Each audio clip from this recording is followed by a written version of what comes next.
was trying to see if we had sound. I think we do. Okay, ladies and gentlemen, good morning to all of you. I'm a little late this morning. It's 7:04. You all come on in, and we'll get going here in a second or two. Like I said, started a little late. I don't know what we call it, technical issues. Nevertheless, we're here. Okay, let's come on in. You all start sharing, liking YouTube, obviously. Instagram, Facebook. Let's get the word out, man. Somebody needs a word this morning. Somebody's in trouble. They need to. They need a path to get out of that place. Real talk. All right. So let's get started here. Let me make sure I'm on the right page with my notes. Yeah, here we go. So we've been talking. The general theme is path or the path to developing healthy relationships. All right. And we're talking about how to repair a relationship. I've been doing, teaching this week, not this week, but for the last 2 or 3 weeks on relationships, because that is the crux of who we are, man. Having a sense of a healthy relationship, if it's broken, how to repair it, how to fix it, how to repair if something comes up, because it's going to happen inevitably. There will be breaches in our relationship. When there's a breach, you got to be intentional about fixing it. All right. So, how to rebuild trust? This is the subject today. How to rebuild trust with someone who hurt you. How to rebuild trust with someone who hurt you. I'm thinking as a point of this sort of an analogy. Bump cars. I guess bump cars. I guess I'm saying it right. At any rate, I've gone to theme parks with my grandkids and kids over the years, and we would ride what they call, I think, bump cars. Nevertheless, once you're on the track, you're going to get hit.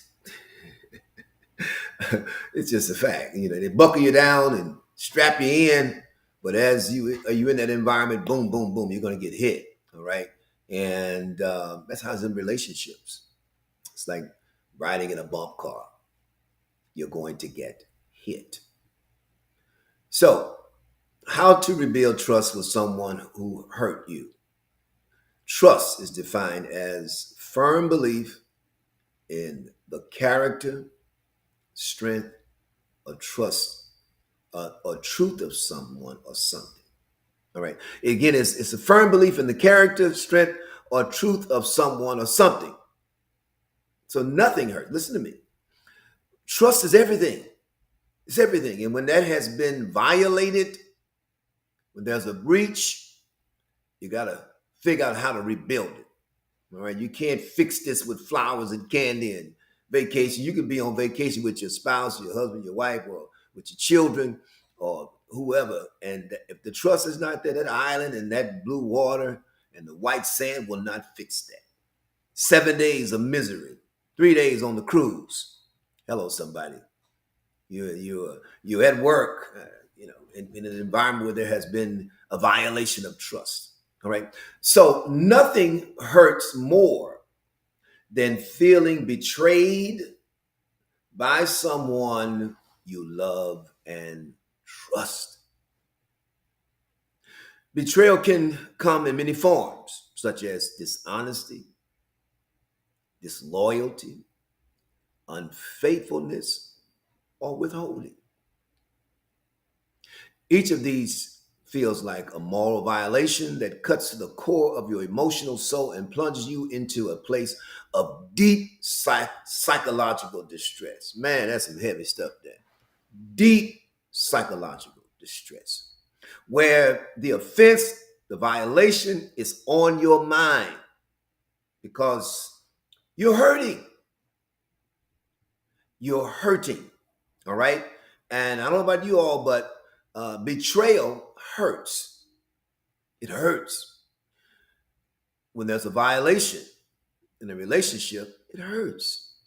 And people want to often just mask uh, the pain, so to speak, or let me take that back. Yes, masking is an aspect, but people who hurt people often want you to get over it without them doing their part to fix the relationship, particularly when they are the individual who caused the pain. And if that's you, okay, let me help you today. Let me help you when that trust has been violated. Let me help you when the relationship between mother, daughter, father, son, husband, wife, etc., children, parents, business partners, etc., has been violated. So what defines trust? My God.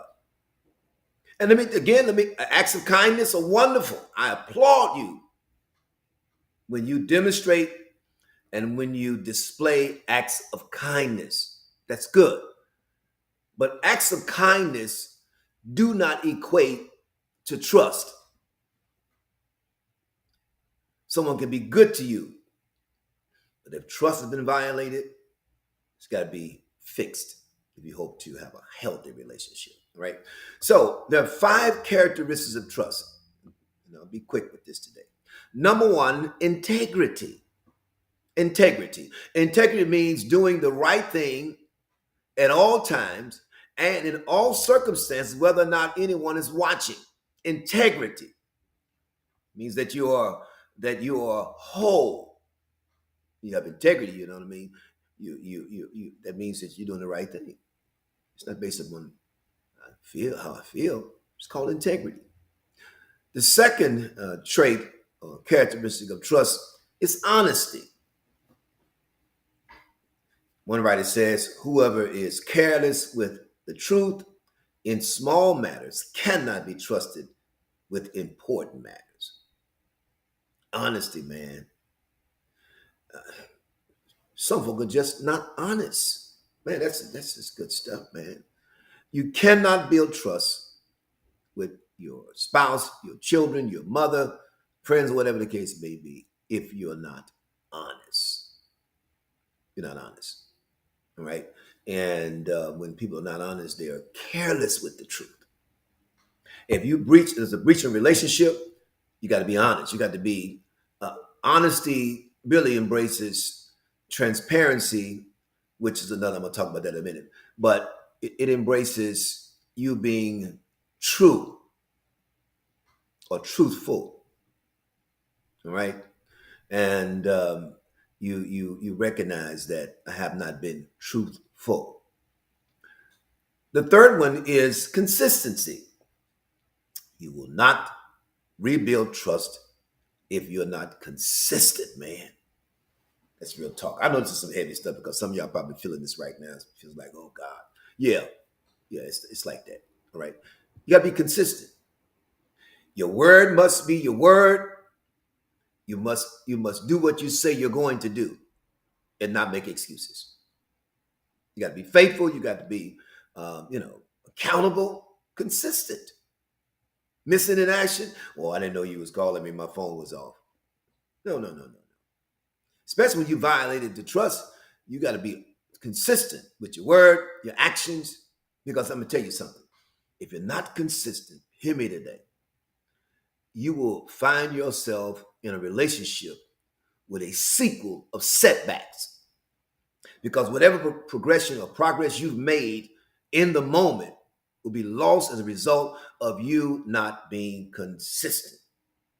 And when people are not consistent rather, they tend to be defensive. They tend not to want to be accountable. You're trying to control me. You done messed up. My Lord, I feel God today. When you've messed up, it's not about control. It's about developing trust. Well, I'm talking good today. Trying to help you. Because again, I hate to be redundant. People displace responsibility. They blame everybody else but themselves. You got to be consistent. That's truthfulness. That's trust when you're consistent. It's like driving a car. It'll start up today, and then tomorrow don't start up. At some point, you're like, I can't trust this car. You don't tell it what it's going to do. Number 4, intent. You have to have the right intent. Intent simply means the plan or the purpose. You want to develop trust. and reinstitute trust and mend your relationship, you have to have a plan, the intent, a plan to do better. And then listen to me, a plan without action steps is just a great idea. It's you got a plan, you got to have action steps. What are your action steps you're going to take to repair the relationship? What are you going to do to reconnect with the person? It's got to be on both ends, as a matter of fact, and both are in uh, both are guilty, and both have to work together. All right, that's intent. And lastly, transparency. Transparency is openness. Man, it is being open about what you've done to cause the breach in the relationship. Painfully, regretfully, you got to be open. Because if you're not open, if you're not transparent, you still, and there are people, let me talk to you today. And I got to go. I got to get out of here. There are people, if you're the kind of person who always got a bunch of secrets, your whole life is a secret. You're not being transparent. Because with secrecy, you're really concealing evidence, facts. You're covering up something. You don't tell the whole truth. Well, I'm talking good today. Let me help you. So truth is truth. All right. So not sharing in the context of facts and what happened, and you're holding back on some of the information for fear of whatever the case of rejection or fear of retaliation. If you messed up, if you are the breach in the relationship, got to be transparent. I don't know about you all, but I can handle it better if you just say, I did it. Take responsibility. Someone just recently apologized about a particular situation. I won't go into it. But they preference, quote unquote, the apology with if I hurt your, if I did that. Guess what? That if neutralizes and eliminates the reality of you being accountable for what you've done. My God. Because if you really want to apologize, hello, somebody, then let's state what you've done. So at least by acknowledging what you've done, that gives me some sense of, okay, I can accept this. But as soon as you say, if, especially when you know you've done wrong. Now, there are times we don't know. Let's be honest. There are times we just don't know the magnitude of what we've done. So if it's applicable in that situation, because you just didn't know. But when you know, when you have the courage to acknowledge what you've done, it takes courage, man. To acknowledge what you've done, that's huge. It takes courage to tell on yourself. I'm talking good today. It takes courage to be transparent. But when you want to fix your relationship, want to make things right, you'll be open. Open. And guess what?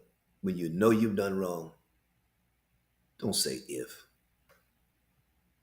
Don't say I did that.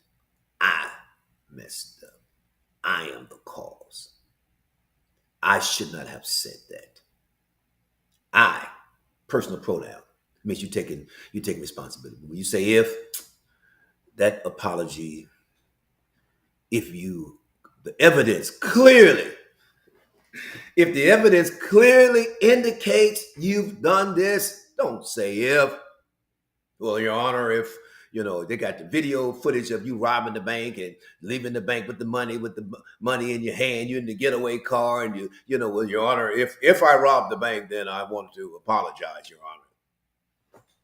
Come on, man. They got video footage. Woo, Jesus. They have video footage of you robbing the bank. Please, don't say if. Say I did it. All right. Gotta go. All right.